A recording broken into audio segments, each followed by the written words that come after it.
All right, Larry Krueger here from the Pig and a Pickle Krug Show. We're in Philly on a Friday.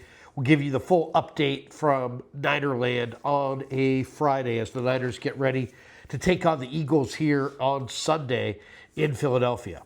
All right, couple notes. Of course, we're brought to you by Pig and a Pickle, two locations, Emeryville and Corte Madera. They're open 7 days a week from 11 a.m. till 8 p.m. or until they run out. And they do run out. Get your brisket chili. Tell them that Krug sent you. We're also brought to you by our good friends at Claw Daddy Arcades. We're here in Philadelphia, courtesy of Claw Daddy Arcades. Great follow on Instagram at Claw_Daddy_Arcades for a location near you. 7 locations: San Diego, LA, Palmdale, Visalia, Fresno, Modesto, and Capitola. All right, and we should tell everybody we're also brought to you by Plank Oakland. 49er practice reports all season long are brought to you by our friends at Plank Oakland, the 50,000 square foot entertainment eatery at Jack London Square. Check out their brand new hub. It's a great place to watch the game. PlankOakland.com is the website. Check them out, PlankOakland.com. All right, let's get into it. Renardo Green, if you couldn't add more injuries to the Niners' plate, Renardo Green hurt his foot in practice on Friday, and he's officially now questionable for Sunday.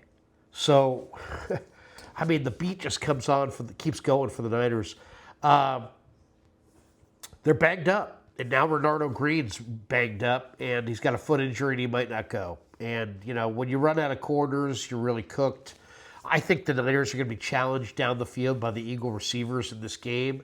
I think Hurts is going to take a couple shots if the game is close and competitive. If they just run it down the Niners' throat, they probably won't take deep shots, but I think they're going to take a couple deep shots, and the Niners are going to need their corners to stand up, and that means Renardo Green. So we'll see if Renardo can go on Sunday. Will Trent Williams play? You know, he says he's a game-time decision, but confident that he's going to play. Purdy with Trent Williams, 33-10, averaging 29 points a game. Purdy without Trent Williams, 1-7, averaging 17.8 points per game. So I think it's safe to say that it's important that Trent Williams goes in this game.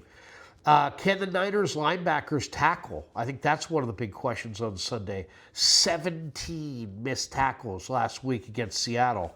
And Robert Saleh has indicated that Eric Kendricks and Garrett Wallow, if D. Winters can't go, Wallow's going to start at weak side linebacker opposite Eric Kendricks.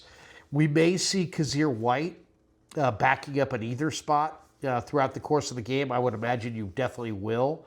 But they're going to start with Garrett Wallow and Eric Kendricks at linebacker. The Niners, by the way, the spread keeps going up. If you're a Niner fan, I wouldn't bet this thing until game time if you bet it at all. It opened at Philly -3. It's now Philly -6. I think it could go to 7 or 7.5 by kickoff. As far as injuries, and a lot of that's because of the injuries. D. Winters is questionable, didn't practice on Friday.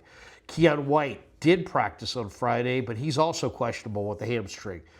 Jordan Elliott's got a knee injury, but I think he's going to go. Luke Gifford did not practice on Friday. He's questionable. Jacob Cowing is also listed as questionable, but Shanahan told me earlier in the week that he's likely not going to go. And Ricky Pearsall did not practice at all this week, and you know, he's questionable. I doubt he's going to go.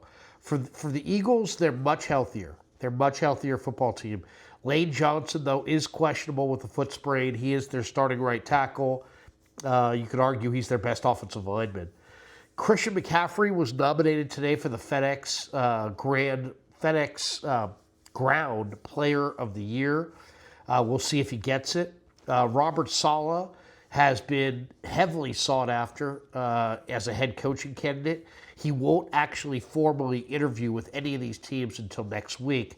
But Baltimore, Arizona, Atlanta, and Tennessee all showing interest in Robert Saleh. Josh Williams did not get the Dolphins GM job. He's still up for the Falcons GM job, but he did not get the one in Miami. So Josh Williams remains with the 49ers for the moment. Also, I thought this was kind of interesting. The 33rd team did a breakdown of, they ranked the best offensive lines in the league in pass protection. And they have Chicago 1, Denver 2, the Niners 3. That really surprised me. Niners 3 overall. Philly, I believe, was 8, or they may have been 6. But the Niners, offensive line, top 3 as far as the 33rd team is concerned in ranking the offensive lines in pass protection solely.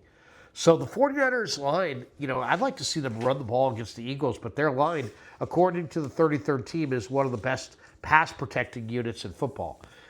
If the Niners are going to win this game, they're going to have to pass protect. I don't think there's any question about that. Jalen Phillips, came over from Miami at the trade deadline. He's been a real find for the Eagles. He's been fantastic. Nakobe Dean is one of the best blitzing linebackers in the game. They've got 2 big physical defensive tackles right in the middle in Jordan Davis and Jalen Carter. Davis is a bear who can play the run. He's really, really strong. He's gotten a lot better since he was at Georgia. Jalen Carter is just one of the greatest moving players that you're ever going to see at 315 pounds. I mean, this guy really moves well, almost like a linebacker. To me, that's where it starts for the 49ers. Can they block Jordan Davis? Can they block Jalen Carter? Can they keep these guys off of Brock Purdy? Can they open run lanes for Christian McCaffrey? If you can get those guys blocked, I think you got a decent chance to beat the Eagles. One matchup to look for in this game: Jawan Jennings against Adoree Jackson. If you looked at Adoree Jackson, man, Dallas torched him way back in week 1. Now he's gotten a lot better, but JJ is a lot more physical. He's got a big size advantage. And to me, in any kind of red zone or key third down situation, that's where I'm looking. I'm looking at Jawan Jennings against Adoree Jackson. And I think that's a mismatch in the Niners' favor. Jennings should be able to bully Adoree Jackson, who's very underpowered, I think for much of the day. A couple other thoughts on this thing. I think the 49ers, in this game, if they're going to have success, they're going to have to run the ball, and they're going to have to stop Philly's run. And, that's really it. I mean, if Saquon Barkley runs up and down the field on them, they're not going to beat the Eagles. They've got to stop the Eagles' run game. They can't allow those guys to just pound them all day. And then they got to establish Christian McCaffrey. You got to run the ball. The forecast for Sunday is for mild temperatures, but for the wind to be howling. And a windy day affects the quarterback's ability to throw. So whoever runs it better on Sunday is probably going to win. And the Eagles' offensive line has regressed majorly, and they struggle running the ball inside. The 49ers, I think should take take the Bears recipe, from Black Friday and just try to run it down the Eagles' throat. Maybe you come out and you loosen them up with the pass, but you got to stay on the field. You got to convert on third downs. And I think if the Niners are going to win this game, it has to be complementary football. Their defense is that bad. They have to run the ball. They have to win the time of possession. If they do those two things, I think they got really a decent chance to beat this Eagles team. I don't know that the Eagles can score with the Niners, but there's an awful lot of momentum, that's going to be in the Eagles' direction. The place is going to be packed. It's going to be cold. 49ers are going to be down some players. Garrett Wallow starting at inside linebacker. I mean, this is going to be a huge challenge for the Niners, to say the least. All right, that does it for us. We'll have a lot more to report on Saturday. Once again, thanks to Pig and a Pickle. Check them out. Emeryville, Corte Madera, soon to open in Petaluma. Thanks to them. Thanks to Claudaddy Arcades for sending us to Philly. Thanks to Sharp Corners, Sports Cards, and Collectibles as well. And also Plank Oakland. We really appreciate Plank Oakland for being a sponsor of these 49er reports. And check them out, plankoakland.com. And thanks to all of you guys for supporting The Krug Show on YouTube.